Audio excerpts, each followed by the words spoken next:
नमस्कार दोस्तों, welcome to Pragya education. हम पॉलिटिकल थ्योरी की सीरीज़ पे बात कर रहे थे जिसमें हम आइडियोलॉजी को पढ़ रहे थे। कल हमने लिबरलिज्म को स्टार्ट किया था। लिबरलिज्म की हमने पहला लेक्चर स्टार्ट किया था। लिबरलिज्म में हमने देखा था कि लिबरलिज्म क्या होता है और लिबरलिज्म से आने से पहले जो आइडियोलॉजी है उसके आने से पहले क्या क्या चीज़ें हो चुकी थी, क्या घटनाक्रम हो चुका था।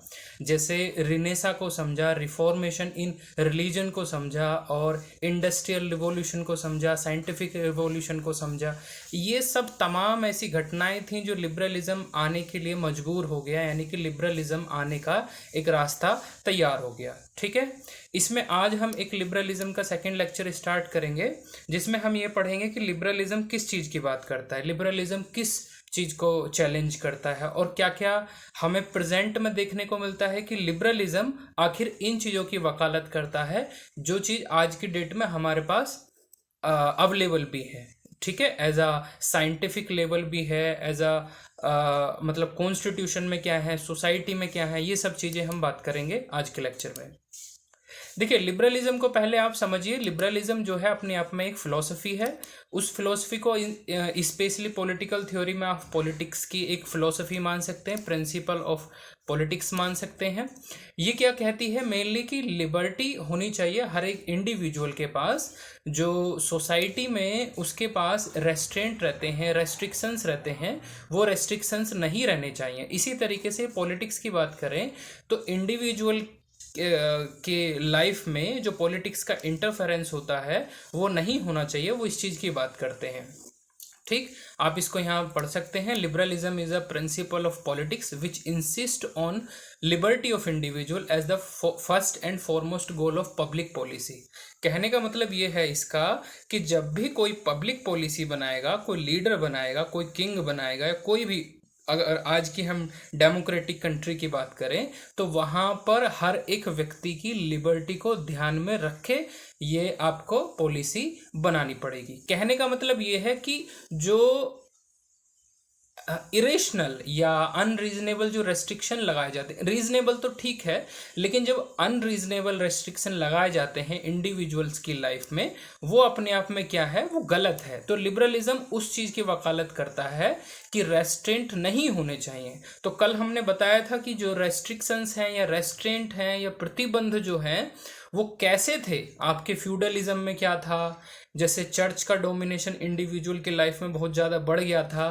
तो इन्हीं चीज़ को रिमूव करने के लिए, इसमें सुधार करने के लिए मेनली क्या आया था, लिबरलिज्म आया था।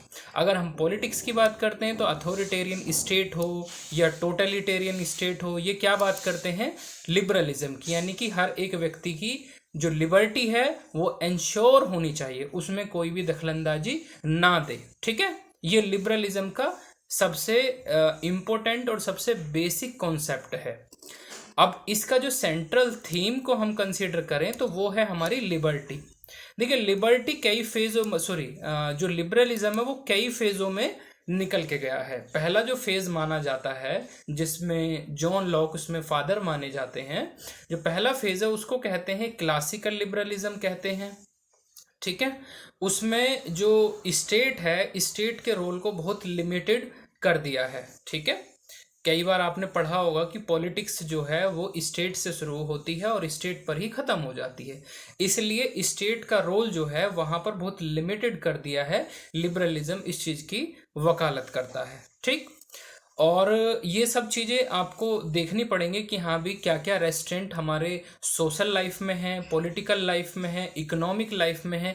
क्योंकि लिबरलिज्म जो है अपने आप में कोई एक छोटी विचारधारा नहीं है, वो अपने आप में एक ब्रॉडर सेंस में हम बात करते हैं। जैसे मैंने यहाँ पर आपको स्लाइड में लिख के बताया है, should be no unreasonable restriction, यानी कोई भी अनरीजनेबल रेस्ट्रिक्शन नहीं होना चाहिए, चाहे वो मैटर पॉलिटिकल का हो, चाहे वो आपका इकोनॉमी का हो, चाहे वो आपका सोशल का हो। ठीक, कहने का मतलब ये है, वो ये कहना चाह रहे हैं कि अगर इंडिविजुअल्स के पास अगर अपनी लिबर्टी होगी, यानी कि अपने कुछ भी काम करने के लिए उसमें कोई रेस्ट्रिक्शंस नहीं होगा, तो वो बेहतर तरीके से अपना पर्सनालिटी को डेवलप कर सकता है। ठीक, इन्होंने क्या किया था, ऑर्थोडॉक्स सिस्टम ऑफ थॉट को चैलेंज किया था कि ऐसा नहीं होना चाहिए कि हाँ भी केवल और केवल हम उसी तरीके से सोचें जैसे चर्च सोच रहा था उस टाइम पे, या जैसे रिलीजन सोचता है। रिलीजन के अलग भी जाके हमें सोचना चाहिए, ठीक। It challenge the feudal system, feudal system को भी चैलेंज किया कि भाई एक ही क्लास, जो एक ही वर्ग है, वही इस एग्रीकल्चर इकोनॉमी को क्यों चला रहा है। जो नई क्लास है यानी कि नया वर्ग जो है, यानी कि जो फ्यूडलिज्म के टाइम पे जो वंचित हो गया है, उसको क्यों नहीं मौका दिया जाना चाहिए। तो लिबरलिज्म इन चीज़ों की वकालत करता है, ठीक। तो लिबरलिज्म का कहने का मतलब यह है कि लिबरलिज्म किस चीज़ की वकालत करता है, लिबर्टी की, यानी कि रेस्ट्रिक्शन होने चाहिए लेकिन वो अनरीजनेबल नहीं होने चाहिए। ये वेस्ट में आई थी और ये 17th सेंचुरी में आई थी, ठीक।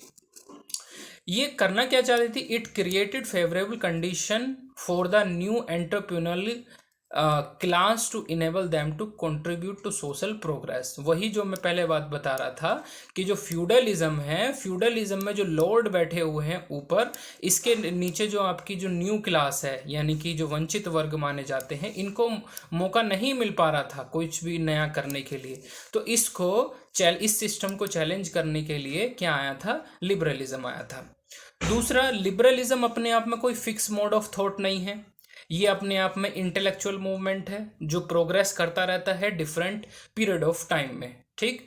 जैसे मैंने आपको फेजेस हम आगे चल के पढ़ेंगे, मैं एक नाम बता दे रहा हूँ। पहले हम उसको क्लासिकल लिबरलिज्म कहते हैं, सेकंड वाले को जो सेकंड फेज है उसको मॉडर्न लिबरलिज्म कहते हैं, या पॉजिटिव लिबरलिज्म भी कह देते हैं। नेक्स्ट वाले को हम न्यू लिबर्टेरियन भी कहते हैं, या न्यू लिबरलिज्म भी कह देते हैं। डिफरेंट कंडीशन रही हैं, तो डिफरेंट मोड ऑफ थॉट भी रहे हैं, लेकिन ये इंटेलेक्चुअल मूवमेंट है जो अपना डिफरेंट ऑफ टाइम में चेंज होता रहता है, ठीक।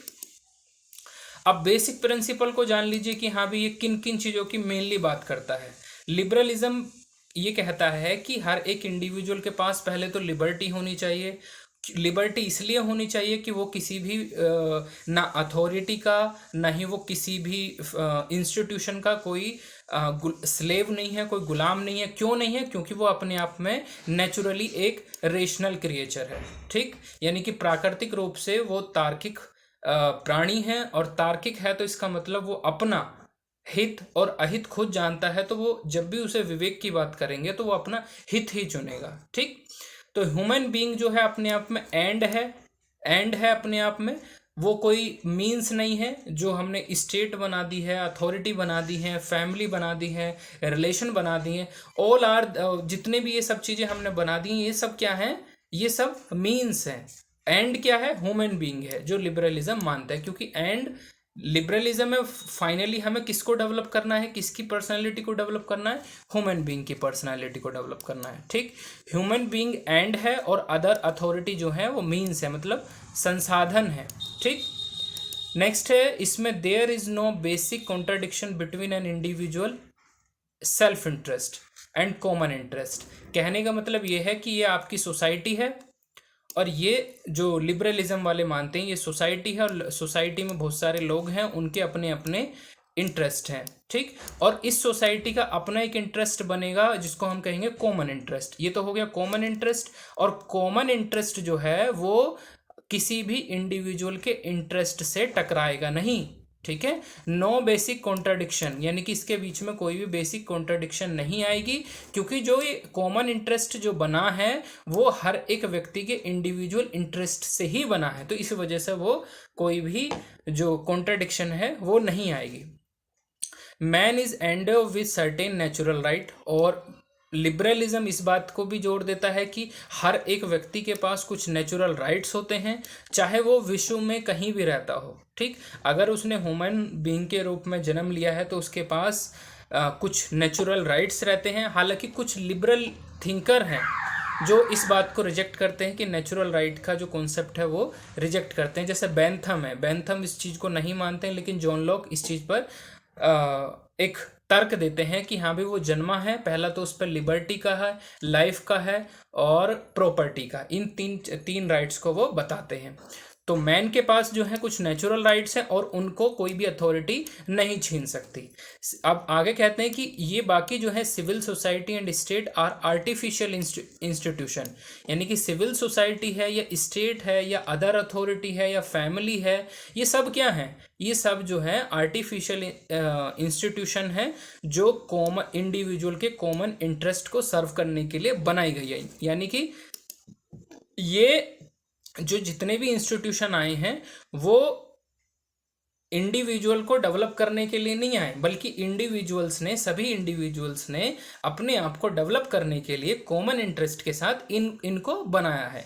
इसलिए जो लिबरल वाले हैं वो स्टेट को आर्टिफिशियल मानते हैं। अब दूसरी विचारधारा में हम आगे चल के पढ़ेंगे कि वो स्टेट को क्या मानते हैं। ठीक है, अब इसमें और चीज़ देख लीजिए क्या क्या प्रमोट करता है। State should not be interfere, ये कहने का मतलब ये है कि स्टेट के पास कोई अधिकार नहीं है कि वो इंडिविजुअल के मैटर में कोई इंटरफेयर करे। It promotes the fair bargaining among different groups, इसका मतलब ये है कि अगर दो ग्रुप्स हैं ए और बी, तो इन दोनों के बीच में एक फ्री बार्गेनिंग होनी चाहिए। यानी कि ऐसा नहीं है कि किसी पे अथॉरिटी का दबाव रहेगा, किसी पे अथॉरिटी का दबाव नहीं रहेगा, दोनों आज़ाद हैं अपना कॉन्ट्रैक्ट स्थापित करने के लिए, क्योंकि सोशल कॉन्ट्रैक्ट की थ्योरी जो है वो भी आपकी लिबरलिज्म से ही आती है। ठीक है, अब लिबरलिज्म जो है कुछ चीज़ों को प्रमोट करता है, जैसे पीछे मैंने बताया था किस चीज़ों को रेस्ट्रिक्ट करता है तो किस चीज़ों को प्रमोट करता है। जैसे freedom of thought and expression, किसी भी व्यक्ति के पास फ्रीडम ऑफ थॉट रहेंगे और एक्सप्रेशन रहेंगे तो इसका क्या होगा, वो कॉग्निटिव लेवल पे, इंटेलेक्चुअल लेवल पे डेवलप हो सकेगा। ठीक, नेक्स्ट है इसका freedom of association and movement, हर एक व्यक्ति के पास कुछ एसोसिएशन करने का अधिकार है, यानी कि संघ बनाने का अधिकार है, ताकि वो आपस में जुड़ के अपने विचारों को व्यक्त कर सकें और विचारों को और बेहतर एक स्तर पर ले जा सकें। मूवमेंट करने का अधिकार है, जो मूवमेंट नहीं करेंगे तो इसका मतलब क्या है, वो उनकी जो पर्सनैलिटी है वो सिकुड़ जाएगी। ठीक, नेक्स्ट है आपकी पर्सनल लिबर्टी। पर्सनल लिबर्टी वही चीज़ है कि हाँ भी कुछ चीज़ें ऐसी होती हैं कि हम पब्लिक नहीं कर सकते, तो पर्सनल लिबर्टी भी जो है वो लिबरलिज्म प्रमोट करता है। हर एक व्यक्ति के पास डिग्निफाइड लाइफ होनी चाहिए। डिग्निफाइड लाइफ का मतलब ये होता है कि हाँ भी